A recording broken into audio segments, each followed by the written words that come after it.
So I got some pretty cool stuff to talk about. We're taking a trip to Vermont in the Rivian.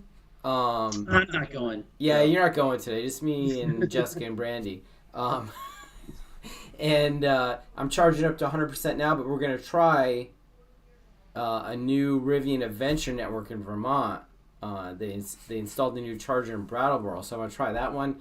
It's always exciting to see what's there. But it's a big change from the trip we took up there last year because now we have a Rivian Adventure Networks, two of them on the way, and we can use all the Tesla Can you explain V3s. adventure networks though? Huh? Explain. Can you Oh yeah, explain so it? the Rivian Adventure Network, it's like Rivian's supercharger, right? So it's their fast DC fast charger, so you can go from 10 to 80% in 30 minutes.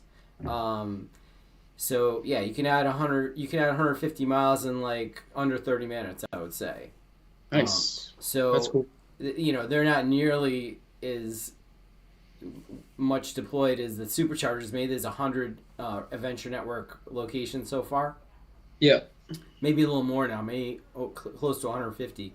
Um, but going to Vermont last year, there were no Adventure Networks, and the Tesla superchargers weren't yet open. So Oh, now when you have that adapter, the supercharger adapter with the Rivian, you can use any of the V3 superchargers. So that basically makes it just as good on road trips as a Tesla. we'll see about that, I Yeah, guess. not I would say not quite as good. You can still have a couple snags probably, but you're not worried about trying to find an Electrify America at a Walmart anymore. Yeah, yeah, You would yeah. never go there unless you really like Walmart. Um, but so that's cool That's doing good. that, They and have then good I stuff there though. huh? They do have some good stuff They there though. do. I mean, I'm not bad mouthing Walmart if people like it. Not it's not for me, but especially because we took a trip in the Rivian last year. We went out to the Midwest, and we came back from Michigan, and we used all Electrify Americas pretty much Oh, yeah. through the middle of the country. And so we must have stopped at 10 Walmarts. They're all at Walmart. And you go in that Walmart, it's exactly the same. There's a greeter there. There's a Yeah. bathroom. Everything you cannot tell the difference from one from another. There's no fresh coffee at any of them. Oh, You have to go into the get iced coffee that's in the refrigerator. oh That's yeah. basically all they have there. So I mean, it's not a great stop when you're taking a huge trip. Yeah. But it's okay. They have bathrooms, so that's better than nothing, right? Yeah. Um, I know we didn't talk about this, mhm. but I did see the new Model Y. Oh, you did in the wild. Yes, Oh, at night. nice. How's the So light it bar? had, has that LED going across Yeah. the front. It looked like from a distance because I had to go to the airport last night. I had to go to LAX last night, Yeah. and there, it looked like a mini from afar. It looked like a mini Cybertruck. Yeah. Oh, yeah. It does have that look And to it. then they did like a U-turn, so I got to see like the side profile in the back. It looked actually pretty nice. I didn't think I would notice it, but I did. I noticed it right away. But it was pretty cool looking. It looks nice in the silver. They've got this new This silver one color. was in black. Black. Black would look nice too. And Yeah, it was. that light bar in the back, it's indirect, so that light is actually shining down onto the a surface on the back. It's not actually exposed, right? So it's like a light that's shining down at an angle. I didn't know that. Yeah. Yeah, it looked normal. I mean, it didn't look any. I mean, the styling was different, but yeah, I couldn't tell Yeah. that it had that. It's a Like it super worked. bright light because it's shining down on this gray textured surface, and then it reflects back off of that. So why did they do that I though? don't know, just to make it look different, I guess. Just Huh. whatever. You could definitely tell the difference. I mean, the front headlights were. I mean, that was the first thing I noticed right away because I was Yeah, like, oh, another Cybertruck, and yeah. The and headlights it. on the Y are actually not in that light bar. They're actually below, like where the fog lights are in your car. Oh, really? Yeah, yeah. So because I think the Cybertruck lights are in the light bar.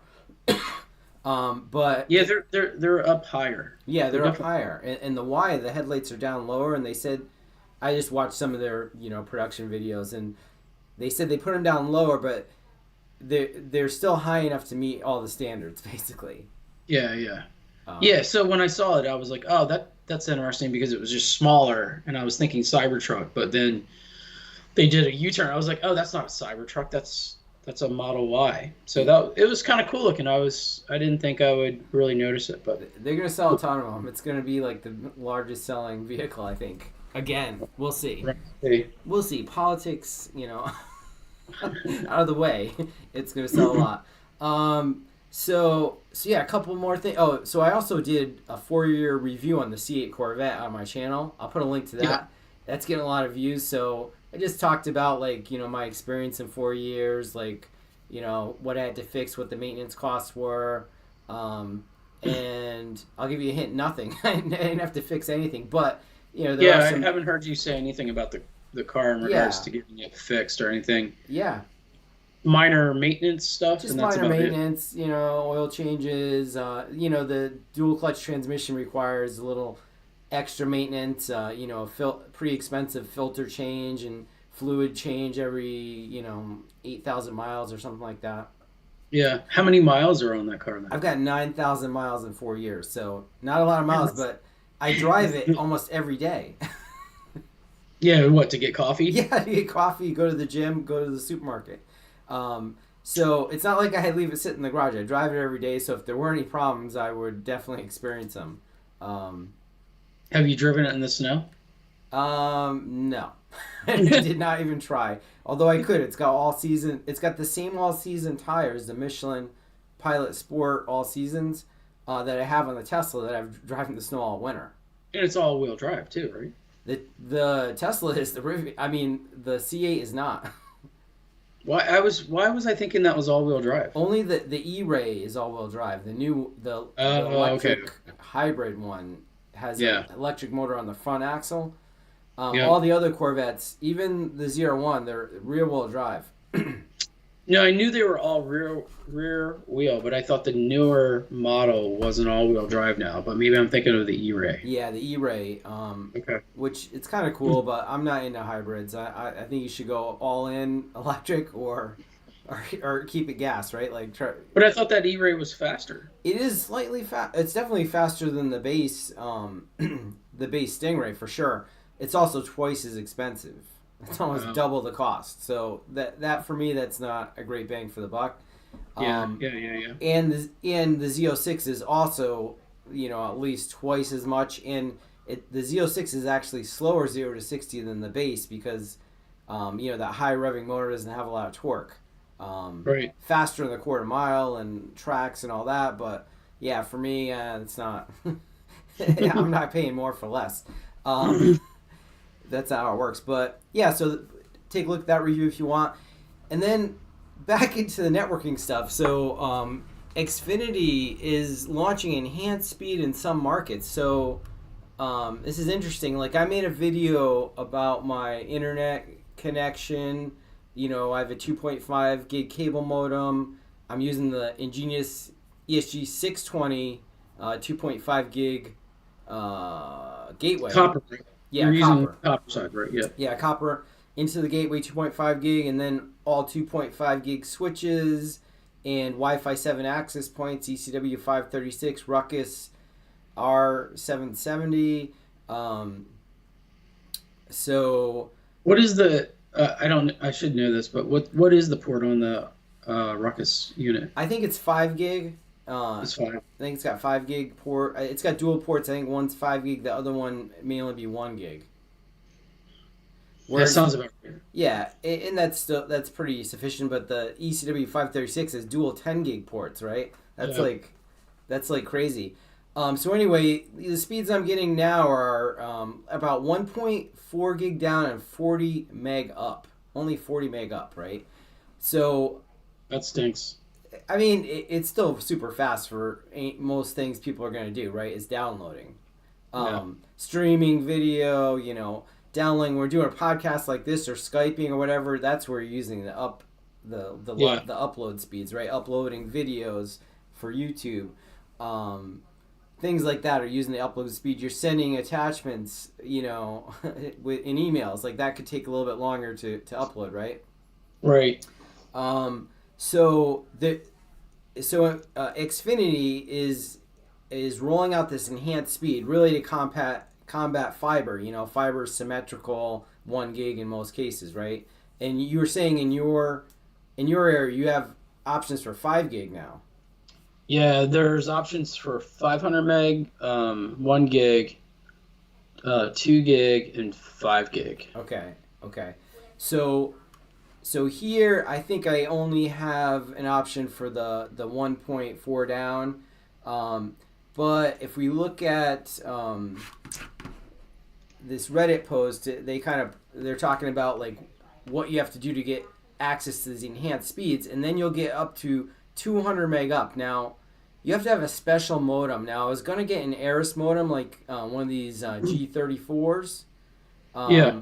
But they're all combo modem router, and I just wanted a modem, so I went with the Coda 56. Hytron Technologies. I never even heard of them. But they had pretty good reviews, and it was pretty reasonably priced. I'll put a link. How much again? It's $139 on Amazon. I'll put a link for the Hytron.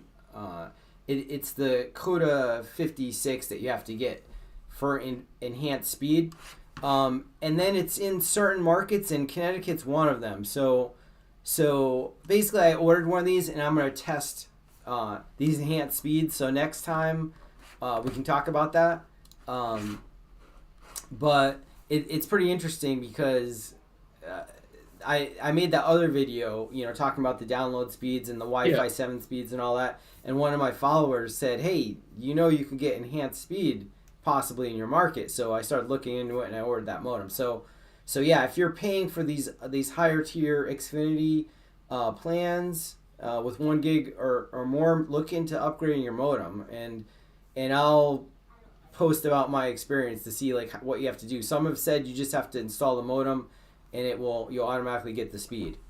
So you can opt to buy that from the ISP, right? You can, but not buy, rent. Then they'll charge you monthly for it. Yeah. So no way. I've always bought my own, and then I sell the old one on eBay, and I get like 50% what I paid for it or something. But it pays to upgrade your modem. I've found, because like I've had some old ones, and you'll start having weird problems. And then they'll be like, oh, that modem's outdated, right? So, every few years, definitely, I've been in this house for 20 years. I don't know how many cable modems I've had here in that time, right? When I first moved in here, there was no cable in the street. I had to, like, call Comcast to make sure they connected the neighborhood. Oh, for real? Yeah, there was no. We're the first. Well, I mean, that makes sense, but I didn't know you went through that. Yeah, we're the first house in this development. First buyers in this development, I think, to move in. So there was basically no utilities. Everything was underground. It was run. It just wasn't connected. Yeah. Huh. So yeah, I'll report back on my experience with that enhanced speed. But it looks pretty cool. And then we're seeing a lot of big Wi-Fi projects come in. To get quoted for. Now, it's just that time of year, but I think people are looking at the tariffs, possibly affecting them, either buying the equipment or getting funds for their projects, maybe. I don't know. Yeah, we do. We are seeing a lot of projects that they're buying for projects, but they're buying more than what they would need for the project. So they're definitely buying more now. Yeah. Which is good. That's fine. Yeah. But yeah, we're not doing right now. We haven't really heard anything in regards to doing any price increasing. Right. We haven't. Right. Yeah. Have you heard a price anything adjustment on like the Ruckus side or the other vendors that you work with? Have you heard anything? I haven't heard anything yet. But I think everyone's just gonna wait and see at this point. You know what I mean? Like to see if the tariffs stick, how it affects production, if they can shift production to somewhere else that doesn't have tariffs, right? Like it's gonna be a big game of wait and see, I think. But right now, I mean, that's a wait and see until April 2nd, right? Yeah, well, we'll see. We'll see. No, I mean, even after April 2nd, it's not going to actually affect the supply Uh, chain, right? Like, no, not it's going right. to take a while before you're having to restock components and things like that, right? A Yeah, I little mean, while. for us, well, we'll see. We'll see. I mean, we're shipping we're shipping every week, Yeah, right? yeah. So there'll be a So drawdown, but we'll see. So far, nothing's really affecting the pricing. Um, but yeah, I mean, I see if you have a big project, you may want to purchase everything up front now, so you have the same price at least, right? So right. because that doesn't go well, like when a price increases halfway through a project, it's always expected to go down, kind of. Yep. Um, Yeah. so so yeah, just something we're seeing there. All right, anything else you want to talk about? Just really quick. So EnGenius will be at the Channel Partner Show, which is March 24th to the 27th, Okay. in Vegas, and we're also going to be at the ISC West show, March 31st to April 4th. So we'll be launching our new AI camera there. So Oh, nice. yeah, if you're at one of those shows, stop by the Jenny booth. We'll be in that booth. Okay. Yeah, I've been testing the camera, and it's pretty cool. I know we're gonna get some more of the AI features rolled in soon, right? Yep, yep. Um, And I think we got you a license or not yeah, yet. I think you're working on that. So yeah, we'll definitely talk about that next time once we check out the AI. How you showed me a demo from your office, like how it'll identify people fighting, Yeah, robbery, things like that, right? yeah. The cool thing is being able to use just normal language to look for different things within Yeah, your network right. across like all your cameras and stuff. So yeah, Yeah, a lot of that cool is stuff. very cool. It's a game changer for the IP cameras because just reviewing that footage is just like so hard. Like, you know what I mean? Like someone was in the neighborhood like at 1 o'clock in the morning, like just looking, Yeah. looking for the right time. But if you could just like search for, someone in a hoodie or something, then it makes it so much easier, right? Yeah, if I go find a man with a black hat, it's Yeah, going to search through all the footage. Say you have 100 cameras yeah, in a like a multifamily unit or apartment complex. It's going to find all that footage and show you that footage. Or if somebody falls, for example, it will send you an alert that somebody fell yeah. and will send you the video.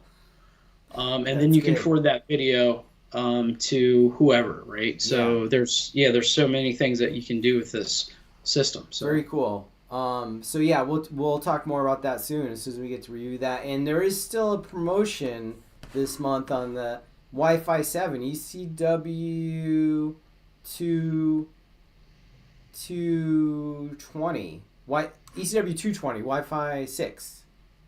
ECW 220s, yep. Yes. Okay. So ECW 220s this month. Buy one get one. That's a pretty nice promotion. And So then the Wi-Fi 7 APs too. Wi-Fi 7 APs have a promotion for partners. Yep, Partners can ask me about those promotions too. yep. Um, so, all right, sounds good, Brian. Have a good weekend. Remember to like and